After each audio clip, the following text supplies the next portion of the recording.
मुझे तू आज़मा। अस्सलाम वालेकुम। वालेकुम अस्सलाम। आपका नाम? मेरा नाम अफरा है।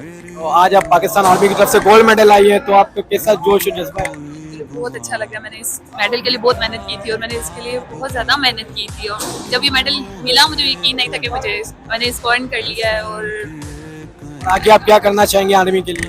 आर्मी के लिए मैं इस तरह और मेडल्स लाना चाहूँगी और आगे कामयाबी के लिए दुआ करवाऊँगी कि मेरे लिए दुआ करें ताकि मैं आर्मी के लिए और पाकिस्तान के लिए मेडल्स लेके आ सकूँ। अल्लाह पाक आपको कामयाब करे और आगे आप इंटरनेशनल भी खेलना चाहिए। जी बेशक। Thank you.